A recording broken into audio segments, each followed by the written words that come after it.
agad siyang sumama sa akin. Walang kakaba-kaba ang trato niya sa akin. Inobyo, tinakataka-taka. Bumaba sa taxi, pinara sa may Santa Mesa. Parang ako'y bida sa mga sumunod na eksena. Kung ito ay panaginip, ayoko nang magising. Ngunit ako'y nanaginip, umaga na nang magising.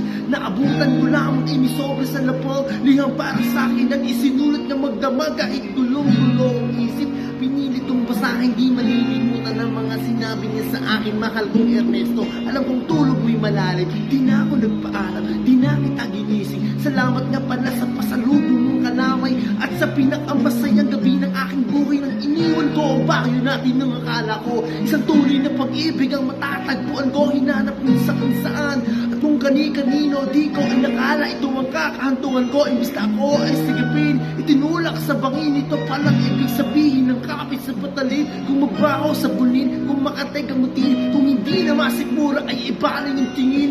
Ako ay bayaran at karat-karing babae na alam amoy ng laway ng iba't ibang lalaki. Isa lang ang kaya ko sa'yo maipagmalaki. Ikaw lang ang bukod tanging hinalikan ko sa labi. Gusto ko mang manatili sa iyong mga yakap. Ako may natutuwa dahil ako'y iyong nahanap. Wala na yatang wali sa makakalinis ng kalat. At ang katulad ko sa'yo ay di karapat-dapat. Pinangarap kong sa altar ang iyong ihatid. Yun sa dami ng pait, puso ko'y namanhid. Di ko makakalimutan ng papaon mong halik. Pero pakiusap mo ka na sana pang babalik. Regalo ng may kapal na ikaw ay makilala. Salamat sa alaala, nagmamahal, Magna.